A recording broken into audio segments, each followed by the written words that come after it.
Hey guys, so for today's video, I'll be talking about why I feel like Morgana is a badly written character and that he has so much more potential than what he got.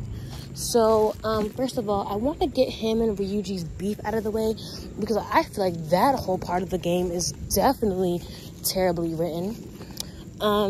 I just feel like there's no point, and I also don't like how Ryuji is the butt of the joke every single time because he is classified as this idiot, but is he really an idiot or is he just realistic? Because do you think if you were a person in Persona 5 and you were a phantom thief and you would get, like, you would understand mementos and cognitive stuff and palaces and heart stuff, like, would you understand that right off the bat? Would you? Like, really, would you? Because every single time that Ryuji asks a genuine, like, question, Morgana acts like he's supposed to know this already. Like, no. Like, you're, like, no.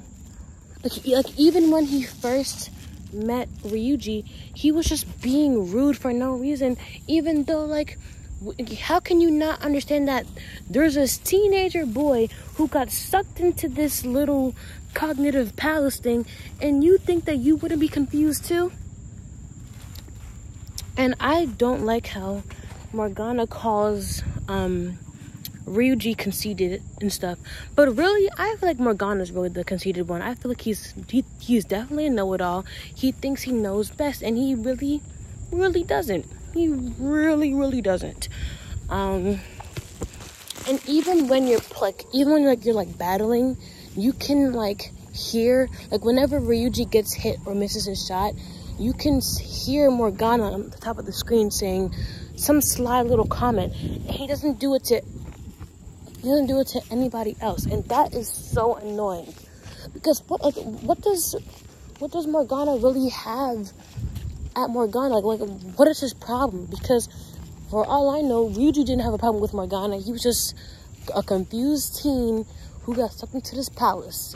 Like, I have no idea why Morgana doesn't like Ryuji.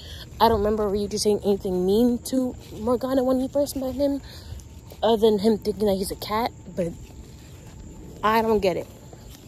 Now, up to this point to Okumura's palace, I think that this fight and arc was definitely not needed at all, because this fight really did nothing. Like, it did nothing afterwards, and the whole fight was Morgana's fault. He just started talking to Ryuji and insulting him for no reason.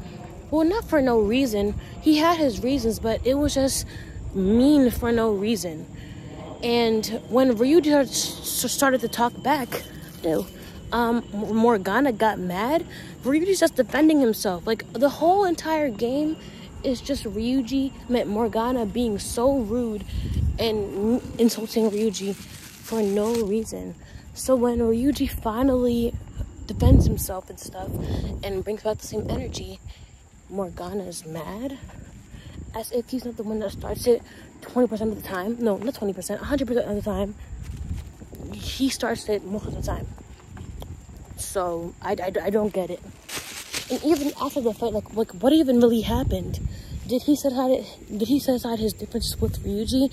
Did their relationship get development?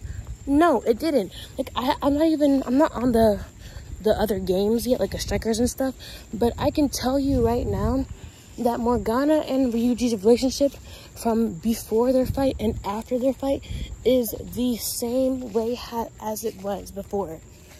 Same insults, same mean comments, and the same old bickering. Like, when are we gonna get development? I don't get it. Like, what is the point of this little rivalry, whatever the freak? Like, what is the point of it if nothing happens to it? Like, it doesn't get worse. It doesn't get worse. It doesn't get better. It's just the same thing. The same thing.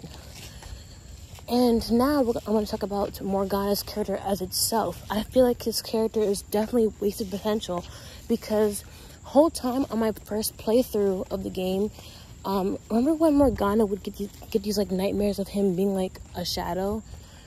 And I heard that Persona 5 had like a secret palace in Mementos, so I assumed that was Morgana because he kept having these bad dreams of him like turning evil, but that was never explained. Like, he just stopped having bad dreams and stuff. Like, I feel like he should have had a palace and we could have fought him and his character could have been more fleshed out, but we didn't get any of that, and the bad dreams and the Mementos things were just not explained. I really don't know, but I feel like Morgana, Haru, Morgana and Haru are the most like underwritten characters and could have been better. Because even while I was playing Persona 5, like my first playthrough, I didn't have time to play with Haru. Like, I did not have the time to focus on her confidant, because she came like not even halfway, like towards the end of the game. So I didn't even have time to really play with her.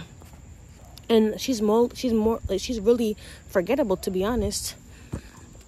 Really. But that's really it with Morgana. I don't know what to tell you. He could be definitely written better. He wasn't as bad in the beginning of the game because I actually really liked his character and would use him. But now it's just like, I don't care for you anymore. Like, I just don't. That's it.